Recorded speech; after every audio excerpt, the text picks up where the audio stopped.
ഞാൻ സന്ദീപ് ഇവിടെ രാജ്യം മുഴുവൻ നമ്മൾ കാണുന്നതാണ്. കോൺഗ്രസിന്റെ പരാതി കേൾക്കുന്നതാണ്. CPM-ന്റെയും CPI-യുടെയും TMC-യുടെയും ഒക്കെ ഈ ആദായ നികുതി നോട്ടീസ് കാണുന്നതാണ്. CPM പറയുന്നു അതിന്റെ തുടർച്ചയിൽ തൃശ്ശൂരിൽ നമ്മൾ കണ്ടത് ആ രാഷ്ട്രീയ വേട്ടയുടെ തുടർച്ചയാണ്.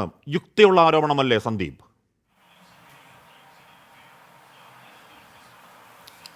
അഷ്മിയുടെ ഇൻട്രൊഡക്ഷൻ കേട്ടു. What kind of rubbish. നിങ്ങൾ ആരോടാ ഈ വെല്ലുവിളിയും ഇത് കേരളമാണ് എന്നൊക്കെ പറയുന്നത്? നിങ്ങൾ ആരെയാണ് വെല്ലുവിളിക്കുന്നത്? നിങ്ങൾ ആരോടാണ് ഈ വെല്ലുവിളി നടത്തുന്നത്? കരുവന്നൂരിൽ സ്വന്തം ജീവിതത്തിലെ സമ്പാദ്യം മുഴുവൻ കൊണ്ടുപോയി നിക്ഷേപിച്ച പാവങ്ങളോടോ?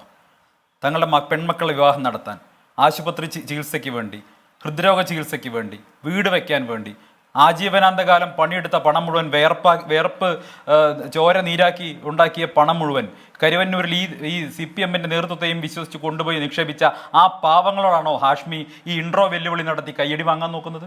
എന്ത് നാണം കെട്ട ഇൻട്രോയാണ്! കേരളത്തിൽ ആ പതിനായിരക്കണക്കിന് ജനങ്ങളുടെ, പതിനായിരക്കണക്കിന് മനുഷ്യരുടെ വിയർപ്പിന്റെ അധ്വാനത്തിന്റെ വിലയല്ലേ ഇവന്മാർ കൊണ്ടുപോയി കട്ടുമുടിച്ച് തിന്നത്? അതിന്റെ അന്വേഷണം, അതിലെ പ്രതികളിലേക്ക് അന്വേഷണം എത്തുന്ന സമയത്ത് താങ്കൾ എത്ര റബ്ബിഷ് എന്ന് പറഞ്ഞാലും എത്ര നാണം കെട്ടാന്ന് പറഞ്ഞാലും വസ്തുതയല്ലാതാവുന്നില്ല. തികച്ച മൂന്നാംകിട മാധ്യമ വിചാരണ എന്തുമായിക്കോട്ടെ, താങ്കൾ കുരുപൊട്ടി എന്തൊക്കെ പറഞ്ഞാലും, താങ്കൾ കുരുപൊട്ടി എന്തൊക്കെ വല്ലാത്ത വാക്ക് ഉപയോഗിച്ചാലും വസ്തുതയല്ലാതാവുന്നില്ല സന്ദീപ്. രണ്ടും രണ്ടാണ്. കരുവന്നൂരിൽ അടിച്ചുമാറ്റിയ കള്ളപ്പണമാണ് അക്കൗണ്ടിലെങ്കിൽ ഇഡിക്ക് അത് കോൺഫിസ്കേറ്റ് ചെയ്യാം. ചെയ്തോ? ഇനി റബ്ബിഷ് എന്നോ നാണം കെട്ടാവുന്നോ കുരുപൊട്ടി എന്തൊക്കെ സന്ദീപ് പറഞ്ഞാലും വസ്തുതയല്ലാതാവുന്നില്ല. ഹാഷ്മി, ഞാൻ ചോദിക്കുന്ന ഇത്രയാണ്. നിങ്ങൾ തടസ്സപ്പെടുത്തരുത്. മുളുകയും വേണ്ട, തടസ്സപ്പെടുത്തരുത്. മര്യാദയ്ക്ക് ഞാൻ പറയുന്നത് കേൾക്കണം. ആവശ്യമില്ലാത്ത ഇൻട്രോ പറഞ്ഞുകൊണ്ടാണ് ഞാൻ പറയുന്നത്. നിങ്ങൾ ആരെയാണ് വെല്ലുവിളിക്കുന്നത്? സന്ദീപാണോ തീരുമാനിക്കുന്നത് ആവശ്യമുള്ള ഇൻട്രോ ഏത്, ആവശ്യമില്ലാത്ത ഇൻട്രോ ഏതെന്ന്? ഈ ദാസ്യപ്പണി ആർക്ക് വേണ്ടി എടുക്കുന്നത്? റബ്ബിഷ് എന്ന് പറഞ്ഞ ഒരു വാക്ക് വസ്തുതാവിരുദ്ധതയുണ്ടോ? അത് പറ. സന്ദീപ് ചൂണ്ടിക്കാണിക്ക് ഒരു വാക്ക് വസ്തുതാവിരുദ്ധതയുണ്ടോ? ഒറ്റ വാക്ക്. വെല്ലുവിളിക്കലാണ്. ഇപ്പോഴാണ് ഞാൻ വെല്ലുവിളിക്കുന്നത്. ഒരു വാക്ക് വസ്തുതാവിരുദ്ധമായി കാണിക്കാവോ? വെല്ലുവിളിയാണ്. ഒരൊറ്റ വാക്ക് വസ്തുതാവിരുദ്ധമായി പറയാവോ? എന്റെ ഇൻട്രോ ഞാൻ രശ്മി, നിങ്ങൾ പറഞ്ഞ മുഴുവൻ വസ്തുതാവിരുദ്ധമാണ്. ഒരൊറ്റ വാക്ക് പറ. ഒരൊറ്റ വസ്തുതാവിരുദ്ധത പറ. വെല്ലുവിളിക്കുന്നു സന്ദീപേ, ഒരൊറ്റ വാക്ക് വസ്തുതാവിരുദ്ധത പറ. വെല്ലുവിളിക്കുന്നു സന്ദീപേ, ഒരൊറ്റ വാക്ക് വസ്തുതാവിരുദ്ധത പറ. പറയില്ല, പറയാൻ കഴിയില്ല. ബഹളമുണ്ടാക്കി, ശബ്ദമുണ്ടാക്കി, എന്റെ ശബ്ദം ചെറുതാക്കാൻ നോക്കണ്ട.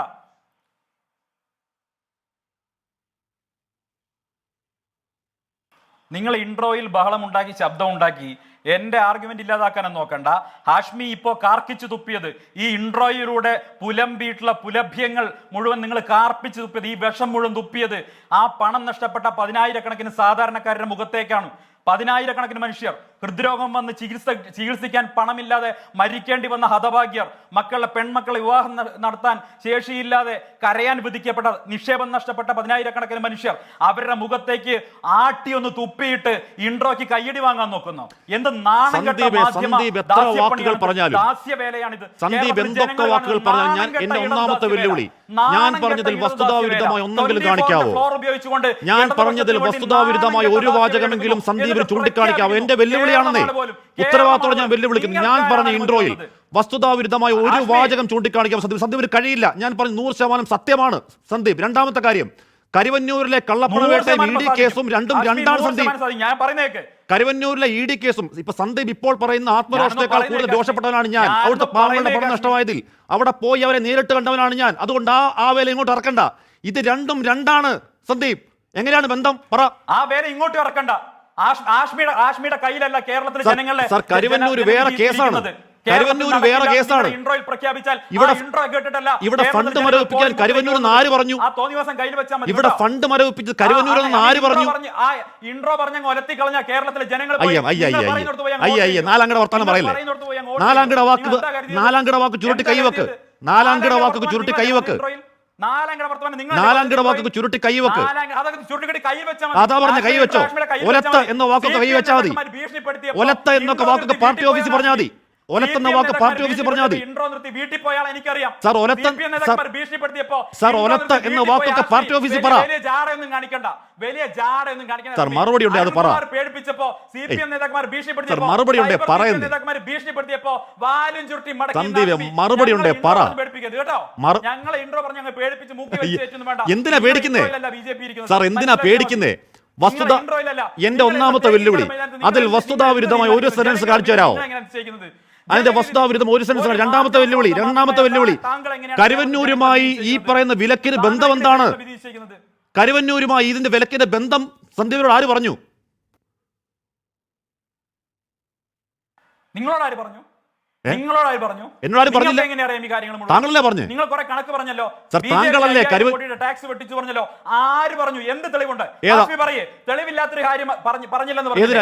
ഏത് തെളിവിന്റെ അടിസ്ഥാനത്തിലാണ് BJP ഇൻകം ടാക്സ് റിട്ടേണിൽ 5000 കോടി ഫൈൻ അടയ്ക്കാനുള്ള പിഴവ് കൊണ്ടെന്ന് പറഞ്ഞത്?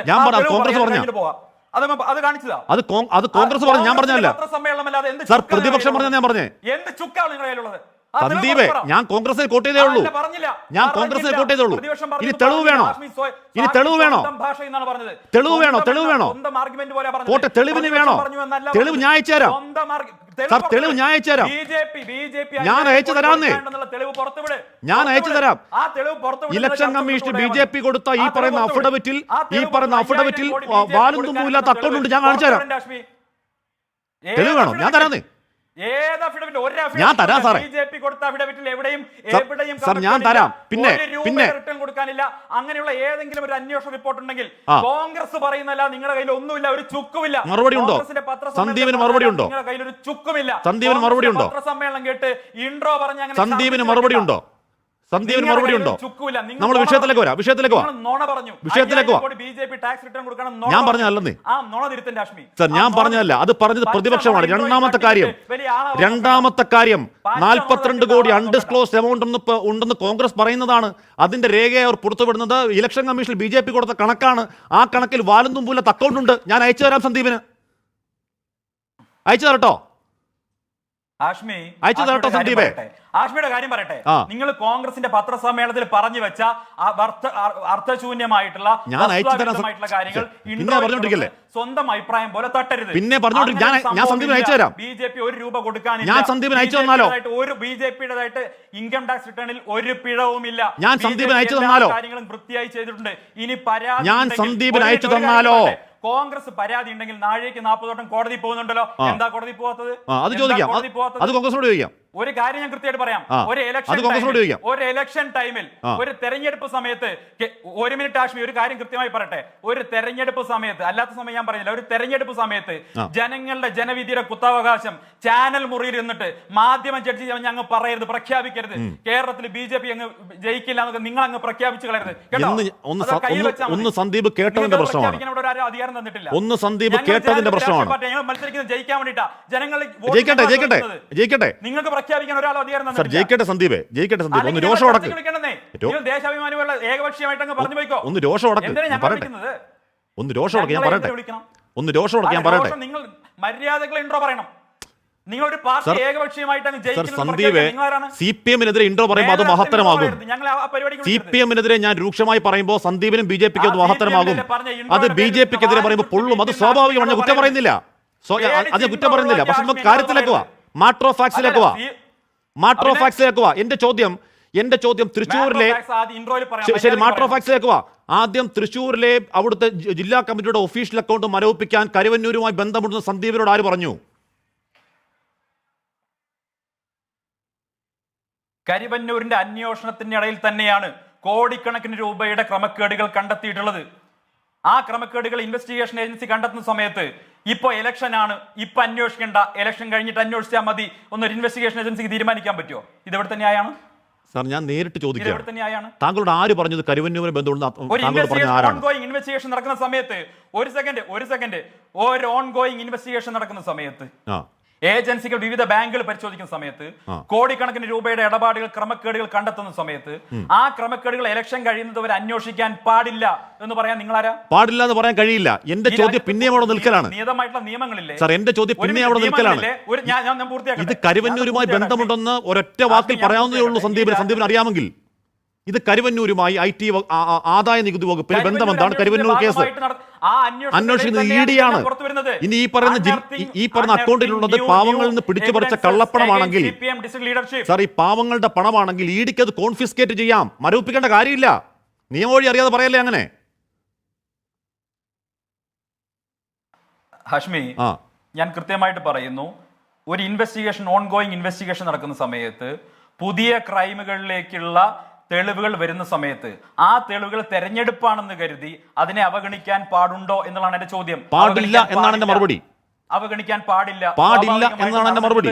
വലിയ ക്രമക്കേടാണ്, ക്രിമിനൽ പ്രവർത്തനമാണ്, ക്രമക്കേടാണ്. അത് കണ്ടെത്തി CPM-ന്റെ തൃശൂർ ജില്ലാ നേതൃത്വം, ഒരു സെക്കൻഡ്, CPM-ന്റെ തൃശൂർ ജില്ലാ നേതൃത്വം കഴിഞ്ഞ കുറെ കാലമായി നടത്തിവരുന്ന സാമ്പത്തിക ക്രമക്കേടുകൾ സംബന്ധിച്ച് അതിലേക്കുള്ള ഉള്ളറകളിലേക്കുള്ള തെളിവുകൾ, വെളിച്ചം വീശുന്ന തെളിവുകൾ ഇൻവെസ്റ്റിഗേഷൻ ഏജൻസി കിട്ടുന്ന സമയത്ത് ആ തെളിവുകളൊക്കെ ഇലക്ഷൻ ആയതുകൊണ്ട് മാറ്റിവെക്കണമെന്ന് പറഞ്ഞാൽ സാമാന്യ ബുദ്ധിയുള്ള ആളുകൾ നിഷേധിക്കുന്ന ഒരു തർക്കമൊക്കരുത്തില്ല. എന്റെ ചോദ്യം അതല്ല സാർ. എന്റെ ചോദ്യം എന്താണ് സാറേ? സന്ദീപിന്റെ ചോദ്യം മനസ്സിലാവാത്തതല്ല. സന്ദീപിന്റെ ചോദ്യം മനസ്സിലാവാത്തതല്ല ആണോ? ഞാൻ നിങ്ങളെ പഠിപ്പിച്ചു, നിങ്ങൾ സാറേ ഒന്നും വിളിക്കണ്ട. സന്ദീപിന്റെ ചോദ്യം മനസ്സിലാവാത്തതല്ല. നിങ്ങൾ പറയുന്ന കേൾക്ക്, ഒറ്റ കാര്യം പറയുന്നുള്ളൂ. എന്റെ ചോദ്യം എന്താണ്?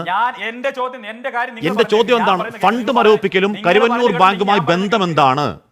അത് സന്ദീപിന് എവിടുന്ന് അറിയാം? ഒറ്റ വരിയിൽ മറുപടി തീർക്കാവുന്നേ ഉള്ളൂ. ഞാൻ പിന്നെ സന്ദീപിന് ഇഷ്ടംപോലെ സമയം തരാം. അറിയോ അത്? ഞാൻ താൽക്കുമാർ അൽഹാഷ്മി, കരിവന്നൂരിന്റെ ഇൻവെസ്റ്റിഗേഷൻ നടക്കുന്ന സമയത്ത് ഒരു സെക്കൻഡ് ഹാഷ്മി, തടസ്സപ്പെടുത്തരുത്.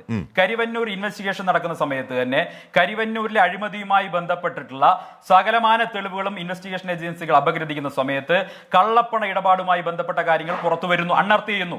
ആ തെളിവുകൾ പുറത്തു വരുന്ന സമയത്ത് ഒരു ക്രൈം നടന്നിട്ടുണ്ട് എന്നുള്ള തെളിവ് സഹിതം പുറത്തു വരുന്ന സമയത്ത് ഏജൻസികൾ മൗനം പാലിക്കണം എന്നാണോ നിങ്ങൾ പറയുന്നത്? ശരി, ഞാൻ അങ്ങനെയൊക്കെ എത്താം.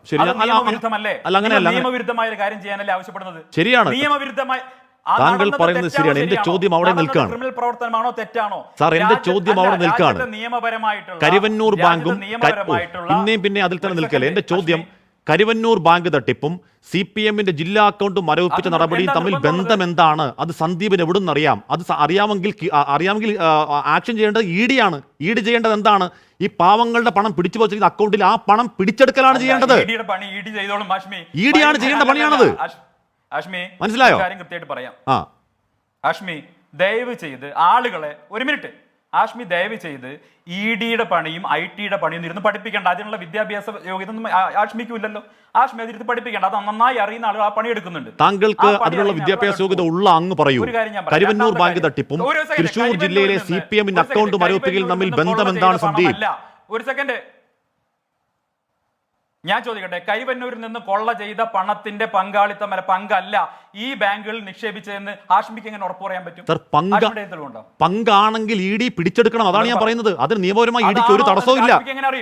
സാർ, അതാണെങ്കിൽ ED പിടിച്ചെടുക്കാം. അതങ്ങനെ IT മരവിപ്പിക്കുന്ന പ്രൊസീജിയറാണോ? ഒന്നും അറിയാത്തല്ലോ പറയാം. രാവിലെ അല്ലേ അഷ്മി അങ്ങനൊക്കെ പറയല്ലേ. എന്ത് പ്രൊസീജിയർ? EDക്ക് ആ പണം പിടിച്ചെടുക്കാൻ എന്ത് പ്രൊസീജിയർ? ഓരോ ഏജൻസിക്ക് പോകും. ആ ഏജൻസികൾ അതിന്റെ നടപടി എടുത്തോളും. ആഷ്മി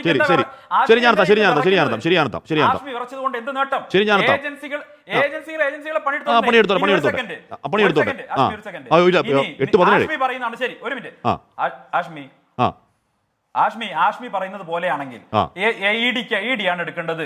ഇൻകം ടാക്സിന് അധികാരമില്ലെങ്കിൽ ഇൻകം ടാക്സിന് അങ്ങനെ ചെയ്യാൻ പറ്റും? ഇൻകം ടാക്സിന് കോടതി പോയി കഴിഞ്ഞാൽ സ്വാഭാവികമായിട്ട് CPM-ന് അനുകൂലമായിട്ട് വരില്ലേ? അധികാരമില്ലാത്ത കാര്യത്തിൽ അഭിപ്രായം പറയോ? അയ്യോ, ED തന്നെയാണ് ഇൻകം ടാക്സിന് റിപ്പോർട്ട് കൊടുത്തിട്ടുള്ളത്. ഇത്തരം അക്കൗണ്ടുകൾ കണ്ടെത്തിയിട്ടുള്ള കാര്യം ഇൻകം ടാക്സിന് മേൽ സ്വാഭാവികമായിട്ട് അന്വേഷണം നടക്കും. പാവപ്പെട്ടവരുടെ പണം കൊള്ള ചെയ്ത് കൊണ്ടുപോയി കള്ളന്മാരെ ന്യായീകരിക്കാൻ വേണ്ടി ചർച്ച കരുവന്നൂരുകാർക്ക് കരുവന്നൂർ സമയത്ത് എന്റെ ചർച്ച കണ്ടവർക്ക്, ഞാൻ നേരിൽ പോയി കണ്ട കരുവന്നൂരുകാർക്ക് ആ വിഷയത്തിൽ അവരുള്ള എന്റെ ഇന്റഗ്രിറ്റി സന്ദീപിനെ ബോധ്യപ്പെടുത്തേണ്ട കാര്യം അവർക്കറിയാം.